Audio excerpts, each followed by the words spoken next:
Hello दोस्तों, स्वागत है आप लोगों का इन्फॉर्मेट एजुकेशन में। सो गाइज, मेरा नाम है रोहित प्रजापति और आज हम बात करने वाले हैं अबाउट जॉइंट स्टॉक कंपनी के बारे में। देखिए, आप में से बहुत सारे लोगों को ये चीज़ पता होगी, लेकिन जिनको नहीं पता है उनके लिए काफ़ी ज़्यादा इंपॉर्टेंट है जानना और समझना इस चीज़ को। लेकिन जिनको पता भी है वो भी थोड़ा जान ले और काफ़ी अच्छा रहेगा। आपको काफ़ी सारी इन्फॉर्मेशन इस वीडियो से मिलेगी आने वाली स्लाइड्स में, तो लास्ट तक वीडियो को जरूर देखने का। देखिए, आगे बढ़ने से पहले मैं आपको एक बता दूं कि देखिए, जो ये हमारी वीडियो है ना, ये एक हमारी चैनल पे एंटरप्रेन्योरशिप की सीरीज चल रही है, उसी का पार्ट है। इससे पहले हमने समझाया था कि पार्टनरशिप क्या होता है, सोल प्रोप्राइटरशिप क्या होता है, और उससे पहले भी हमने कई सारी एंटरप्रेन्योरशिप से रिलेटेड काफ़ी सारी चीज़ों के बारे में डिस्कशन किया था, like entrepreneurs, intrapreneur, woman entrepreneurship के बारे में, कैसे आप अपना बिजनेस स्टार्ट कर सकते हैं, आइडिया कैसे जनरेट कर सकते हैं, बहुत सारी चीज़ें हैं। आपने वो प्लेलिस्ट नहीं देखी है तो इस वीडियो को देखने के बाद वो पूरी प्लेलिस्ट जरूर देखना। बहुत सारी इन्फॉर्मेशन मिलेगी आपको बिजनेस रिलेटेड चीज़ों के बारे में, ठीक है। और एंटरप्रेन्योर होने के साथ साथ एक बंदे को अच्छा मार्केटिंग स्ट्रेटजी बनाने में होना चाहिए। तो मार्केटिंग मैनेजमेंट की भी पूरी सीरीज़ अवेलेबल है। लगभग 30 वीडियो के आसपास वीडियोस हैं अवेलेबल हमारे प्लेलिस्ट पे, तो वहाँ जाके आप उन वीडियोस को जरूर देख लेना। काफ़ी अच्छा नॉलेज मिल जाएगा आपको मार्केटिंग की एक अच्छी स्ट्रेटजी बनाने के लिए। अब बात करते हैं, देखिए, जॉइंट स्टॉक कंपनी के बारे में। देखिए, what is a joint stock company, ठीक है। Joint stock company is a legal business which is owned by shareholders and managed by elected board of directors। समझ आ रही है कुछ बात?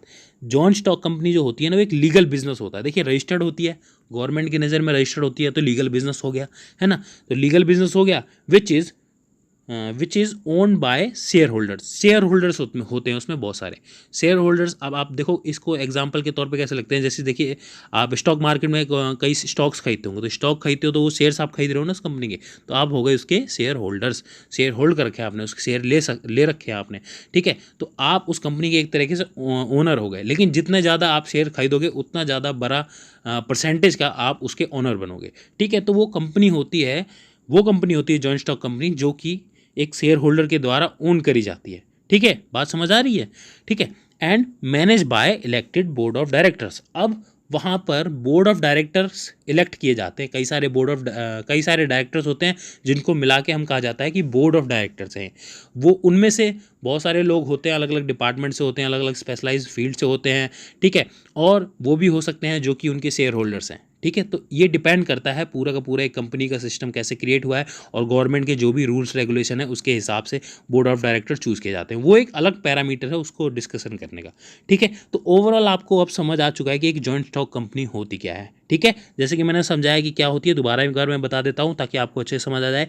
Joint stock company is a legal business, क्योंकि वो registered होती है गवर्नमेंट के आगे, तो लीगल बिजनेस होता है, जो कि ओन करी जाती है, जो कि होता है किसका, होता है शेयर होल्डर्स का। बहुत सारे लोग हो सकते हैं, जरूरी नहीं है उसमें एक बंदा हो, कई हजारों लाखों लोग भी हो सकते हैं, क्योंकि जब एक कंपनी पब्लिक होती है, शेयर मार्केट में लिस्ट होती है, तो वहाँ बहुत सारे लोग खरीदते हैं। वर्किंग क्लास बंदा भी खरीदता है, आप भी खरीद सकते हो, मैं भी खरीद सकता हूँ, ठीक। कोई भी खरीद सकता है उस कंपनी के शेयर्स को, तो वो भी एक शेयर होल्डर ही तो हुआ, ठीक है।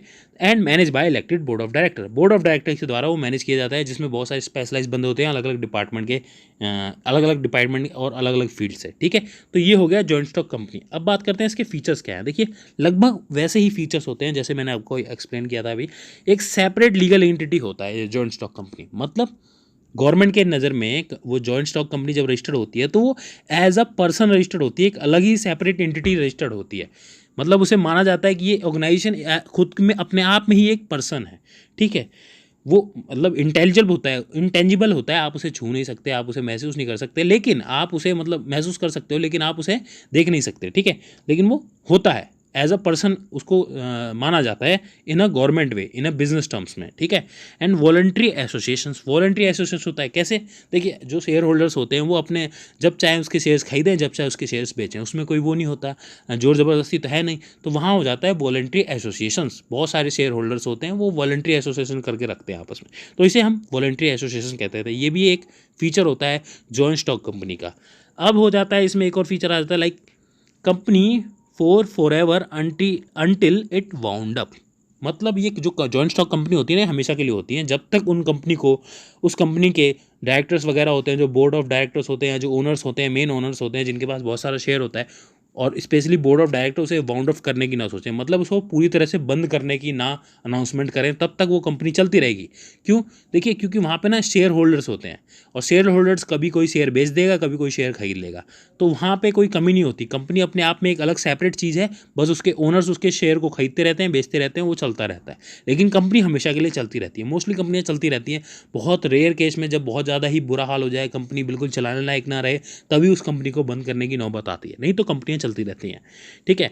कॉमन सील, कंपनी अपने आप में एक लीगल एंटिटी है। अब लीगल एंटिटी है, एज अ पर्सन चुना जा रहा है, तो भाई उसके साइन भी तो चाहिए होंगे ना। लेकिन वो कंपनी अब खुद तो आके कैसे साइन करेगी? तो उसके लिए ना वहाँ पर एक बना दिया जाता है कॉमन सील, मतलब एक स्टैम्प बना दिया जाता है, एक लोगो बना दिया जाता है, जिसे हम कहते हैं मोहर। मोहर कहते हैं ना, मोहर हिंदी में समझो, मोहर कहते हैं। तो उस टाइप की एक सील बना दी जाती है कि जो भी कोई लीगल डॉक्यूमेंट होता है कंपनी की तरफ से जो जारी होता है, उस पर उसका सील लगाया जाता है, और साथ साथ वहाँ पे कंपनी के 2 या 2 से ज़्यादा डायरेक्टर्स के साइन होते हैं। तो ये एक प्रॉपर वे होता है कंपनी के किसी डॉक्यूमेंट को जारी करने का। तो वहाँ पे एक कॉमन सील अवेलेबल होता है, वो हर जगह मतलब रखा नहीं जाता कॉमन सील को, लेकिन मोस्टली जो कंपनीज के डॉक्यूमेंट होते हैं उस पर उस चीज़ को एज अ स्टैम्प लगाया जाता है कि हाँ भाई कंपनी की तरफ से ये उसका साइन है। ठीक है, क्योंकि कंपनी एक अपने आप में एक पर्सन है। ठीक है। लिमिटेड लाइबिलिटी, यहाँ पे लिमिटेड लाइबिलिटी होती है किसकी? जो शेयर होल्डर होते हैं ना, जो शेयर होल्डर्स होते हैं, जिन्होंने उस कंपनी के शेयर खरीदे हैं, जो उसके ओनर हैं, उनकी लिमिटेड लाइबिलिटी होती है। उनका उतना ही हक है जितना उन्होंने शेयर्स को जितना उस कंपनी के शेयर्स को उन्होंने खरीदा हुआ है, वहीं तक उनकी लिमिटेशंस, उससे ज़्यादा लिमिटेशन उसकी नहीं है। हर एक काम करने वाला अलग बंदा है, अलग डिपार्टमेंट में अलग बंदे काम कर रहे हैं, फाइनेंस वाले में अलग बंदा काम कर रहे हैं, लेकिन जो जिन्होंने शेयर्स खरीदे हुए हैं उनका सिर्फ इतना ही हक है कि वो शेयर्स होल्डर है। अगर वो बोर्ड ऑफ डायरेक्टर्स मेंबर्स में अवेलेबल हैं वो बंदे जिन्होंने शेयर्स होल्ड कर रखे हैं और ज़्यादा काफ़ी बड़े लेवल पे होल्ड कर रखे हैं, तो वहाँ पर वो अपने डिसीजंस निभाएंगे, अपने मैनेजर स्किल्स के हिसाब से डिसीजंस लेंगे। तो डिपेंड ये भी करता है। तो ये कुछ उसके फीचर्स हो जाते हैं जिससे आपको काफ़ी मदद मिलेगी इसको समझने में। अब बात करते हैं कि this type of businesses is suitable for, मतलब किस सिचुएशन में, किन लोगों के लिए, किस टाइप के अगर आप स्ट्रेटेजी है उसमें आपके लिए ये बिजनेस सुटेबल है। अब बताता हूँ, देखो, लार्ज कैपिटल, अगर बड़े लेवल पे निवेश हो रहा है, काफ़ी बड़े लेवल पे बिजनेस करना चाहते हो, तो ये बिजनेस सुटेबल है। इस टाइप की बिजनेस में गवर्नमेंट आप लोगों को रजिस्टर करना चाहिए। लेकिन जब आप बड़े लेवल पे स्केल पे करोगे, फिलहाल वे इंटरप्रेन्योरशिप की बात हो रही है, तो एक मोस्टली चांस लेके चलता हूँ कि मैं आप या तो अपने लेवल पे करोगे या ज़्यादा एक पार्टनरशिप में करोगे काम। ठीक है, तो ये चीज़ हो सकती है, लेकिन कोशिश करिए कि आप एक जॉइंट स्टॉक कंपनी में ही उसको धीरे धीरे लेके जाएँ और उस लेवल पर रजिस्टर करवा पाएँ। काफ़ी बड़ा स्केल होता है, वहाँ पर अलग लेवल का काम हो रहा होता है। ठीक है। High level of manager skills, ऐसी कंपनियों में काफ़ी ज़्यादा मैनेजर स्किल्स की ज़रूरत होती है। काफ़ी अच्छे पढ़े लिखे लोग चाहिए, एक्सपीरियंस बंदे चाहिए होते हैं जो कि उस कंपनी को मैनेज करें, क्योंकि वहाँ पर काम ही बड़े स्केल पे हो रहा है, नेशनल लेवल पे और इंटरनेशनल लेवल पे, ऑलमोस्ट ग्लोबल लेवल पे काम हो रहा होता है।